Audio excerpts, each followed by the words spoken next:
오늘 요나의 경우를 같이 생각하면서 비뚤어진 신앙심, 이렇게 제목을 잡았습니다.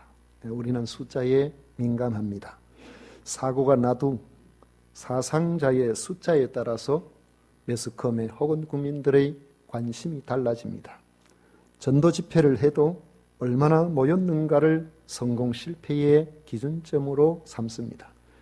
그래서인지 베드로의 한 번 설교에 3,000명이 믿고 세례를 받았다는 사도행전의 기록은 오늘날 또 우리 모두에게 마치 전설처럼 회자됩니다.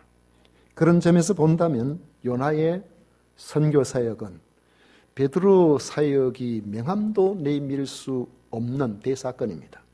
멸망을 앞둔 니느웨라는 아수르 제국의 수도에 살고 있던 12만여 명이 한꺼번에 멸망해서 건짐을 받았기 때문입니다. 그것도 요나 한 사람이 단지 하루만 다니며 하나님의 말씀을 전했는데도 왕으로부터 일반 백성에 이르기까지 모두가 회개하여 하나님께서 내리시기로 하신 재앙을 내리지 않기로 한 일은 어느 시대에도 찾아볼 수 없는 특별한 일이기 때문입니다. 그런데 이 엄청난 선교의 결과를 경험한 당사자 요나의 마음은 어떠했을까요? 자신을 통해서 역사하시는 하나님의 위대하심에 대한 전율과 감동이 그에게 마땅히 찾아와야 되는 그것이 옳지 않을까요? 내가 전도한 한 사람이 예수님을 믿어 구원을 받게 되는 것을 보면 그 기쁨이 얼마나 큽니까? 그동안에 뿌렸던 시간, 물질, 모든 부분들 힘들었던 과정들이 다 기억에서 사라지고 그 한 영혼의 구원, 그 하나만이 기뻐서 어쩔 줄 모르는 것이 전도를 해본 전도자의 마음임을 우리는 알고 있습니다. 그런데 요나는 그렇지 않았습니다. 오히려 그 반대였습니다. 느니웨 사람들이 악한 길에서 돌이켜 떠난 것을 보고 하나님께서 재앙을 내리지 아니하시자 이를 본 요나의 반응이 1절에 나옵니다. 요나가 매우 싫어하고 성내며 했습니다. 참으로 이해하기 어렵습니다. 왜 요나가 이렇게 이해할 수 없는 행동을 했을까요? 요나의 니느웨 성을 향한 이렇게 이상한 행동을 이해하기 위해서 먼저 세 가지 점에서 접근을 해봅니다. 첫째로는 민족적인 이유입니다. 이 점은 이미 여러 번 여러분들에게 말씀을 드린 적이 있습니다. 당시에 아수르는 신아시리아 제국 시대라고 그렇게 불리는데 요나가 사역하던 여로보암 2세 시기부터 급속하게 세력이 확장되기 시작을 하였습니다. 이 아시리아는 원래 BC 20세기 전부터 시작해서 크게 보면은 왕국이 3번 붕하고 중하는 이런 과정을 거칩니다. 그런데 오늘 말씀이 나오는 이때는 이제 마지막 3번째고 가장 크게 나라가 성장하여 마침내 제국을 이루게 되는 이제 이런 과정인데 이때에 상당히 빠르게 나라가 확장되기 시작을 했습니다. 그때에 북이스라엘의 여로보암 2세 때에도 북이스라엘의 최전성기를 맞이하고 있었습니다. 요나의 예언대로 과거 아수르에 이뤘던 영토를 회복하는 이런 일들이 일어났습니다. 열왕기하 14장 25절에 보면 이스라엘을 하나님 여호와께서 그의 종 가드 헤벨 아밋대의 아들 선지자 요나를 통하여 하신 말씀과 같이 여로보암이 이스라엘 영토를 회복하되 하맛 어기에서부터 아라바 바다까지 하였으니 했습니다. 이 하맛 어기는 다윗과 솔로몬 시대에 끼쳤던 영향력의 그 시리아 북쪽까지 이르는 그런 광대한 영토에 해당합니다. 이런 일들로 이스라엘 백성들은 장차 여호와의 날이 오면 이스라엘이 더욱 크게 왕성하게 될 것이라는 기대감을 가지고 있었습니다. 이런 희망이 달성되기 위해서는 주변의 강대국들은 점점 약해져야 됩니다. 장차 이스라엘에게 강한 위협이 될 수 있는 아수르는 더 이상 강해지지 말고 점점 쇠퇴해져야 합니다. 요나가 처음에 아수르의 수도 니느웨에 대한 하나님의 심판을 외치지 않고 다시스로 도망한 것도 혹시나 니느웨가 회개하여 심판을 받지 않을까 해서였습니다. 아수르의 수도인 니느웨가 재앙을 만나 멸망해야만 요나의 조국인 북이스라엘이 더 강해질 수 있다고 생각했기 때문에 니느웨에 가기가 싫었던 겁니다. 그러나 하나님의 강권적인 인도로 더 이상 불순종할 수가 없었던 요나는 할 수 없이 니느웨에 가서 하나님의 심판을 외치게 된 것입니다. 그럼에도 그의 마음에는 여전히 니느웨의 성이 멸망하기를 바라는 기대를 버리지 않았던 겁니다. 그런데 니느웨는 요나의 심판의 메시지가 떨어지기가 무섭게 눈물로 왕으로부터 일반 백성들의 이르기까지 회개하였고 하나님께서는 마치 그들을 기다리셨다는 듯이 내리려 한 재앙을 내리지 아니하시고 심판을 거두어 가셨던 겁니다. 요나는 자신의 행위가 망해야 할 적국을 도와주는 꼴이 되었기 때문에 그것이 너무나 싫었고 오늘 말씀에 보는 것처럼 화가 났던 겁니다. 두 번째, 개인적인 이유를 생각해 볼 수 있습니다. 요나는 당시 북이스라엘 민족의 대단히 자랑스러운 사람들이 인정하는 하나의 영웅입니다. 하나님께서 요나에게 이스라엘 영토를 회복할 것이라고 말씀하셨는데 그 말씀대로 여로보암 2세 때에 광대한 영토를 회복했기 때문에 그렇습니다. 이런 요나를 백성들은 귀하게 여겼을 것이고 요나 자신에게도 그것은 큰 자부심이 되었을 겁니다. 그런데 요나의 선포가 결과적으로는 니느웨로 하여금 망하지 않도록 만들어버린 겁니다. 이는 장차 큰 위협이 될 아수르 제국을 오히려 도와준 꼴이 되어버린 것이죠. 요나는 하루아침에 민족의 영웅의 자리에서 적국을 도와주는 그런 사람으로 사람들에게 매도를 당할 그런 위기에 처해져 있었던 것입니다. 그래서 요나는 니느웨의 회개가 너무나 싫고 하나님께서 그들에게 재앙을 내리지 않은 것이 화가 났던 것이죠. 세 번째로 우리는 신학적인 이유를 생각해 볼 수 있습니다. 신학이라는 것은 하나님의 말씀을 연구하여 나름대로 학문적인 근거를 세우는 작업입니다. 그래서 바른 신학은 우리의 신앙생활을 든든하게 하는데 매우 유익합니다. 이런 바른 신학의 터전 위에 있지 않는 사람들이 기가 솔깃한 그런 말을 들으면 거기에 마음이 넘어가서 이단의 그런 사설에 자기 자신의 영혼을 팔아버리는 이런 일들이 발생하게 되는 것입니다. 이런 점에서 잘못된 신학은 하나님의 뜻을 왜곡할 수가 있다는 점에서 대단히 조심해야 됩니다. 그런 점에서 본다고 하면은 이 요나의 신학이 문제가 있어요. 요나에게 있어서 하나님의 택한 백성은 이스라엘 민족밖에 없습니다. 요나의 신학에 있어서 하나님이 사랑해야 될 민족은 이스라엘 백성밖에 없었던 겁니다. 요나의 신학에 있어서 하나님께서 존속시키고 부흥시켜야 될 민족은 이스라엘 민족밖에 없었던 겁니다.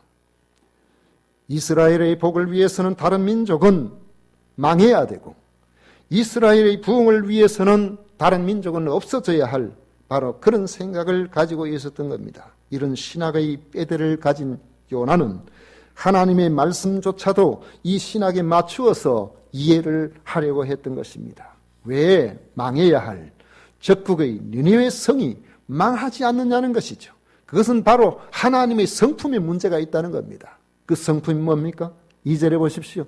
여호와께 기도하여 이르되 여호와여 내가 고국에 있을 때에 이르하겠다고 말씀하지 아니하였나이까. 그러므로 내가 빨리 다시스로 도망하여 싸우니 주께서는 은혜로우시며 자비로우시며 노하기를 더디하시며 인애가 크시사 뜻을 돌이켜 재앙을 내리지 아니하시는 하나님이신 줄을 내가 알았음이니이다 했습니다. 당연히 재앙을 내려야 할 니느웨에 재앙을 내리지 않은 것은 하나님의 성품이 너무 좋아서라 문제가 된다는 것입니다. 이런 억지가 어디에 있습니까? 그런데 이런 신학을 우리가 가지게 있으면 잘 안 고쳐집니다. 자기의 생각을 가지고 그 모든 것들로 다른 사람의 생각, 심지어는 하나님의 말씀, 하나님의 성품까지도 거기에 맞추어서 뭔가를 하려고 하는 것이죠. 예수님 당시에 유대인들도 이런 신학을 가지고 있었습니다. 베드로도 마찬가지였죠. 베드로도 유대인이니까요. 하나님께서는 베드로에게 있어서 이런 잘못된 신학을 고치기 위해서 환상을 통해서 역사하셨습니다. 베드로가 요바에서 옥상에 올라가서 기도 시간에 기도를 하고 있는데 점심때가 되어가니까 배가 고팠어요.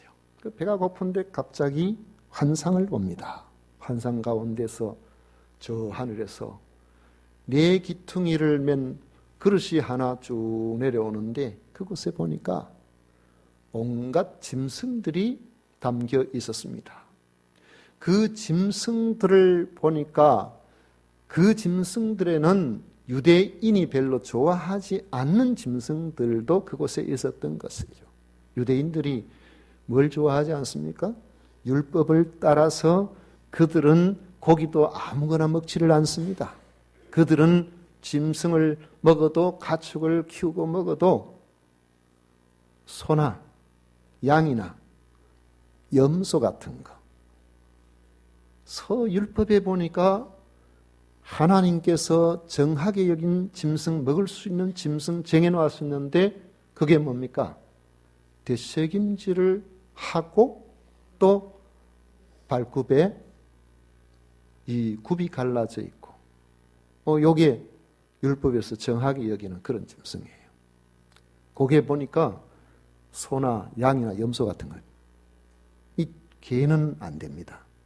되새김질도 안 하고 발도 그렇고 돼지는 안 돼요.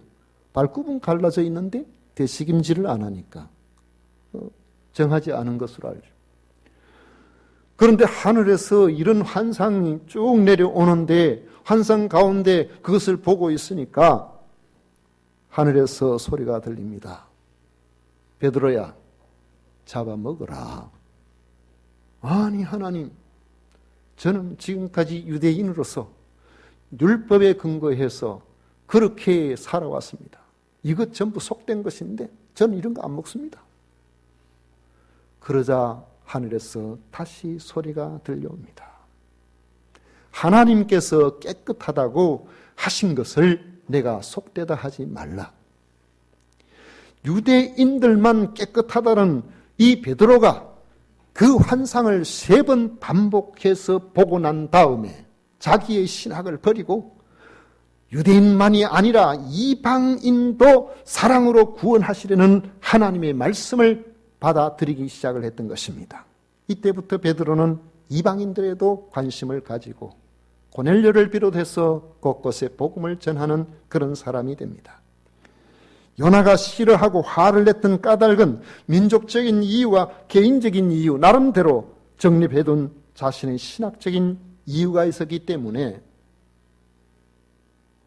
니느웨 사람들이 심판을 당하지 않는 것을 그렇게 싫어했던 겁니다. 그렇다면 우리가 어떻게 해야 하나님의 뜻을 분별하고 하나님의 뜻에 합당한 그런 삶을 살아갈 수가 있을까요?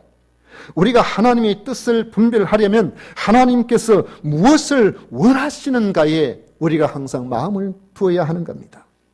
예수님 당시의 바리새인들도 대단한 종교인들이었습니다. 그런데 그들도 요나와 같은 이유들만 가지고 있었지 하나님이 무엇을 원하시는지 거기에는 관심이 없었습니다. 그래서 예수님께서는 그들을 향하여 그들은 나름대로 신앙생활을 잘 한다고 했는데 그렇지만 예수님께서는 그들을 향하여 화 있을진저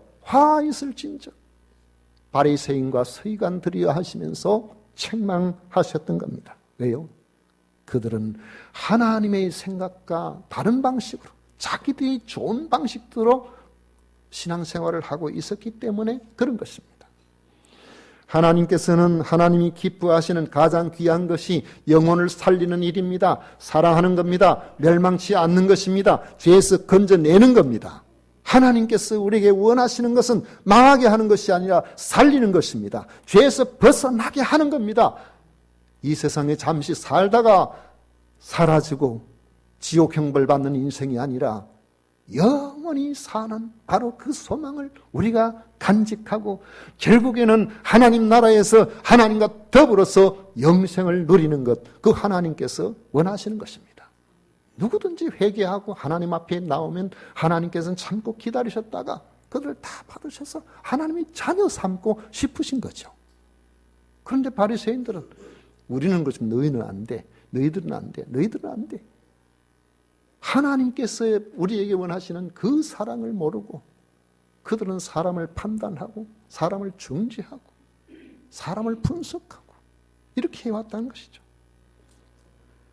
2절에서 본 것처럼 요나는 하나님이 어떤 분이신지를 알고 있었습니다. 그렇다면 하나님의 성품을 따라서 살아야 할 것입니다. 그런데 하나님의 자비하신 성품이 드러나는 것이 자신의 생각과 맞지 않은 결과로 이어지는 것이 싫어서 도망을 친다. 그건 하나님을 섬기는 사람으로서 전혀 맞지 않은 그런 행동이죠. 내 생각이 맞으면 아멘, 내 생각이 맞지 않으면 거부해버리는 이것은 하나님을 섬기는 사람이 아니라 자신을 섬기는 우상숭배자입니다. 오늘 우리들이 예수님을 그리스도로 믿고 그렇게 하나님을 섬긴다고 하면서도 다른 사람들이 볼 때는 우리가 성도고 그리스도인이지만은 우리의 삶이 혹시나 자신을 하나님으로 섬기는 자기 중심으로 사는 이 우상 숭배자와 같지는 않는지 항상 우리 자신들을 돌아봐야 된다는 것이죠. 하나님의 자비하심이 아니면은 니느웨 백성들뿐만 아니라 이스라엘 백성도 멸망을 면할 수 없다는 사실을 요나는 잊고 있었던 것입니다. 하나님의 자비하심이 니느웨 사람들을 살렸던 것처럼 하나님의 그 자비로우신 오래 참으신 그것 때문에 요나 자신도 살았고 이스라엘 백성들도 지금까지 살고 있다는 사실을 그는 몰랐던 거죠. 요나와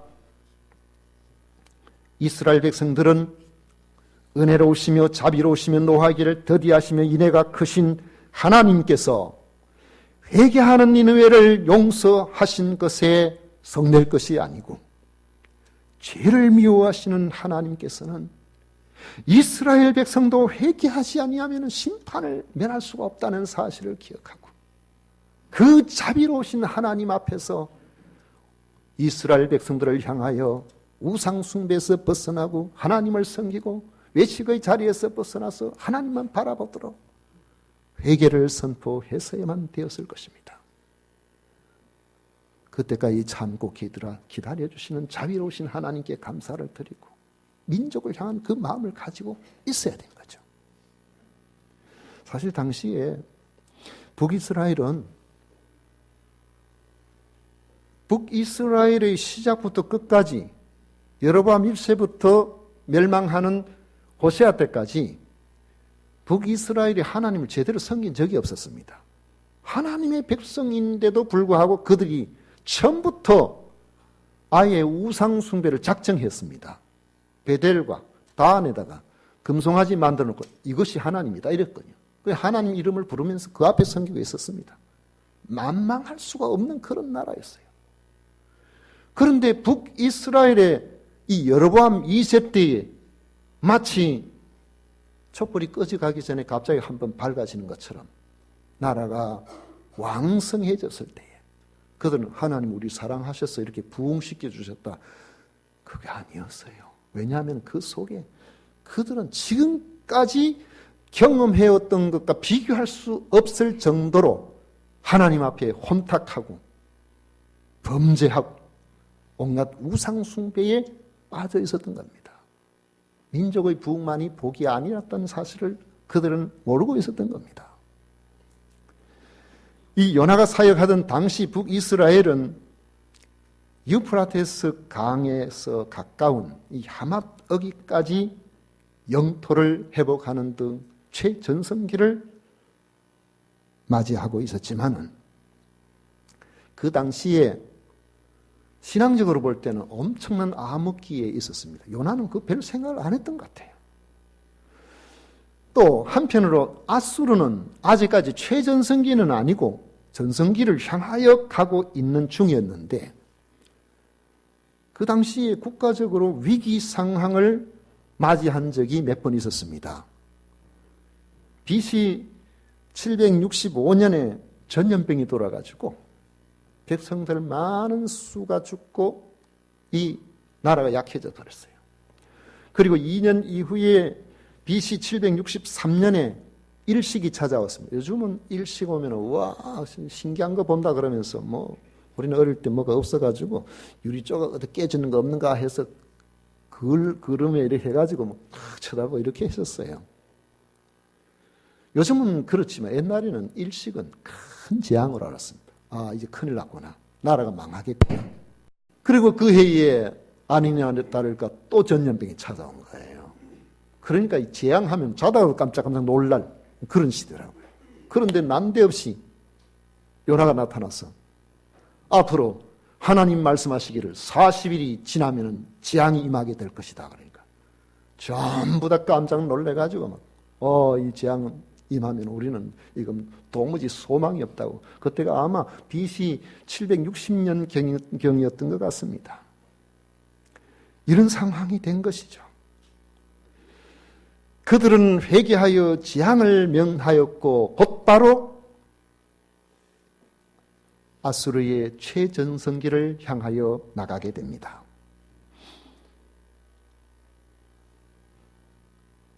성경에 보면은 열왕기하 15장 29절에 기록이 나오는데 우리 공식적으로 보면 티글라트 필레세르 3세라고 BC 745년부터 727년 동안에 아수르에 제위했던 사람인데 이때가 전성기입니다. 이때의 군사력은 매우 강력해져서 팽창 정책을 펼쳐가지고 마침내 북이스라엘과 애국까지도 정복해 버립니다. 그리고 난 다음에 얼마 있지 아니해서 북이스라엘 수도인 사마리아까지도 함락시켜 버리는 거죠. 이건 이제 요 다음 왕이 그렇게 합니다만. 열왕기하 15장 29절에 보면 이런 기록이 나옵니다. 이스라엘 왕 베가 때에, 이 베가는 마지막 왕이 호세아인데 호세아 바로 앞에 왕이에요. 베가 때에 아수르 왕 디글랏 빌레셀이 와서 이온과 아벨렛 마아가와 야노아와 게데스와 하솔과 길랏과 하솔 이 길랏 갈릴리 이런 아수르 위쪽에 있는 이제 모든 부분들은 하나하나 성을 점령시켜 나가고 있는 거죠. 납달리 온 땅을 점령하고 그 백성을 사로잡아 아수르로 옮겼더라. 그렇게 말하고 있습니다. 그 당시에 이렇게 이제 북쪽에 망하고 마지막으로 이 수도인 사마리아가 이제 함락이 되면서 북이스라엘에는 유력한 사람들은 죽든지 끌려가든지 그리고 저 시골에 그냥 제대로 찾기 어려운 그런 일부만 남아있는 이런 상황이 되어버린 거죠. 북쪽이 이스라엘 12지파 가운데 몇 지파입니까? 10지파잖아요. 10지파가 사라져버렸어요. 그리고는 아수르 정책이 이주 정책 이쪽에 있는 사람을 저리 옮겼으니까 그쪽 사람들을 또 그쪽으로 옮길 것 아닙니까? 옮겨가지고 같이 살게 해버리니까 얼마 지나지 아니해서 저 이방인들과 사마리아에 남아있던 이스라엘 사람들 사이에 혼혈족들이 발생하게 되는 겁니다. 그러니까 그들의 신앙이 엉망이 되어버려요. 하나님을 원래부터 하나님에 대한 신앙이 제대로 없었던 데다가 이방신을 섬기는 사람들이 와서 같이 섞여버리니까 하나님의 이름을 부르면서도 이스라엘 백성들에게 허락하신 바로 그 하나님에 대한 신앙이 완전히 채색이 돼가지고 이상하게 변질되어 버렸던 것입니다.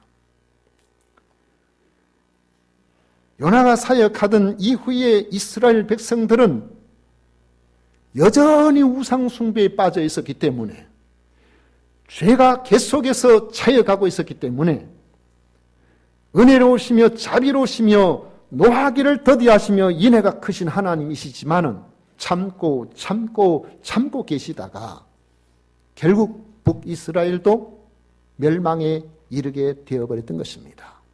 그 요나는 니느웨를 보면서 우리에게도 회개만이 살 길이다. 우리도 이런 상황에서 눈에 보이는 것만 보지 말고 하나님께서 무엇을 원하시는가 거기 우리가 관심을 가지고 그렇게 살아가야 되겠다. 요나 자신이 변해졌어야 될 거예요. 그런데 요나가 그렇지 않은 것 같습니다. 말씀을 정리하겠습니다. 요나는 이스라엘 백성이라고 할지라도 오직 하나님의 은혜로 살아가야 한다는 사실을 모르고 이웃 백성을 불쌍히 여기지를 않았습니다. 심지어 하나님께 성을 내고 하나님께도 자기 생각대로 되지 않는다고 오늘 말씀 3절에 한번 보십시오. 여호와여 원하건대 이제 내 생명을 거두어 가소서. 사는 것보다 죽는 것이 내게 나음이니이다. 무슨 이런 때가 있습니까? 선지자라고 하더라도 자기 생각, 자기 신학을 버리지 아니하면 이렇게 될 수가 있다는 겁니다. 오래 믿어도 성경을 많이 안다고 하면서도 우리는 하나님의 마음을 모르면 이렇게 되어버릴 수가 있습니다. 우리는 스스로 내가 누군가를 잘 알아야 합니다. 우리도 하나님의 자비로우신가 노하기를 더디하심 때문에 구원을 받았다는 것을 잊지 말아야 하는 겁니다. 이러한 감사와 감격으로 하나님의 자비로우신 성품이 드러나는 그 일에 우리가 마땅히 헌신해야 할 것입니다.